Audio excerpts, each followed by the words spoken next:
Heba El-Moez, vous êtes commissaire spécialiste d'art contemporain et en ce moment, à travers la galerie Karim Francis, vous participez à ACA, je l'ai dit tout à l'heure, c'est un événement qui est dédié aux scènes artistiques d'Afrique, mais aussi de ces diasporas. D'abord, quelques mots sur cette galerie, c'est pas la seule avec laquelle vous travaillez. Karim Francis, d'abord, pourquoi ce nom, dites-nous? Parce que le propriétaire de la galerie s'appelle Karim. Karim Francis. Un féru d'art contemporain, oui. On imagine bien sûr. Il soutient beaucoup les artistes contemporains. C'est ça, à travers la question, c'était ça. Quelle est la spécificité de cette galerie? Oui, il a travaillé beaucoup avec des artistes. C'est une ancienne galerie, ça fait de 95. Et il a travaillé beaucoup avec des artistes. Il a travaillé avec les artistes qui sculpturent, des peintres.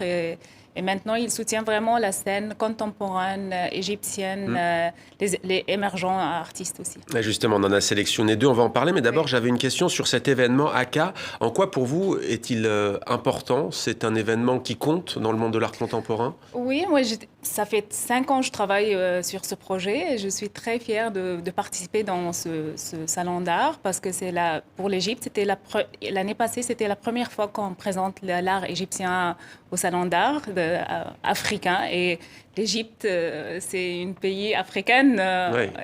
Un pays à la fois d'Afrique et du Moyen-Orient, du Proche-Orient. Alors, parmi les artistes, il y a Amado Al-Fadni. C'est par lui que l'on va commencer. Est-ce que vous pouvez nous parler de cet artiste? Quel est le cœur de son travail? Quelles sont ses inspirations?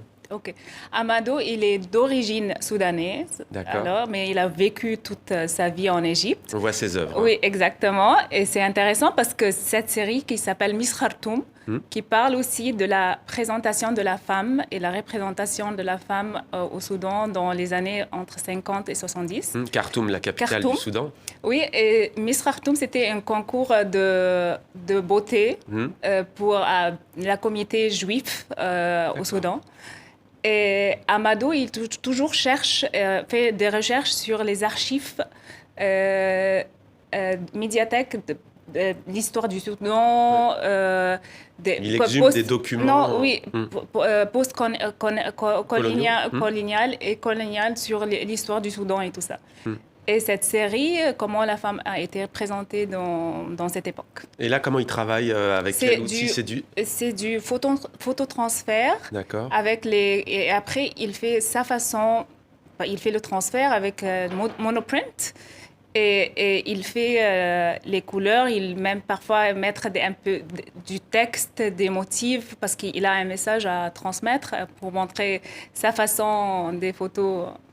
Voilà, donc pour cet artiste, autre artiste que vous connaissez bien, c'est Hani Rached. Hani Rached aussi, oui. Je suis très contente de le présenter. Une série qui a été réalisée entre 2001 et 2004. Et cette série, il s'inquiète sur la mondialisation, que les personnes deviennent les mêmes et tout ça. Ouais, uniformisation, quoi. Ouais. Oui, et cette série, il a rendu l'homme à l'essentiel, comme des insectes. Et tout le monde sont les mêmes. Une fourmilière. Oui. Il y a un peu un côté art dégénéré pour certains portraits un peu... Parce qu'on se perd dans les images, son travail, que tu ne sais pas c'est quoi, c'est... Il y a un trouble, Oui, on perd les cultures, on perd notre culture, l'identité et tout ça. Lui, l'Égyptien? Oui, très égyptien. Au-delà de cet artiste, comment se porte la scène artistique contemporaine dans votre pays, l'Égypte? Pour le moment, c'est une petite scène contemporaine. Ça commence à émerger, oui, parce qu'il y a vraiment des talents, des artistes qui travaillent très bien sur la scène contemporaine en Égypte. Il y a toujours une question un peu difficile, mais est-ce que l'art est une discipline très contrôlée en Égypte, ou est-ce que les artistes sont assez libres, ou ils doivent un peu, on va dire, être malins, créatifs et malins? Oui, et moi, je trouve que les artistes égyptiens sont très créatifs à trouver des solutions, comment on peut présenter les messages et leurs arts, leurs opinions d'une façon très créative. Et comme ça passe. Et une question plus personnelle pour vous, comment est-ce que vous êtes venu à l'art contemporain?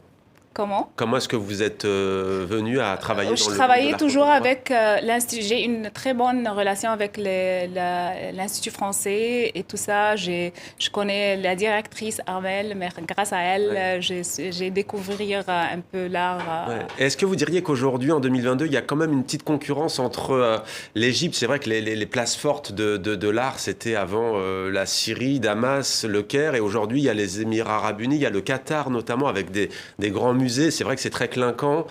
On est dans une autre dimension avec vos galeries, mais tout de même, est-ce que vous pensez qu'il y a une petite concurrence? Bien sûr. Et l'Égypte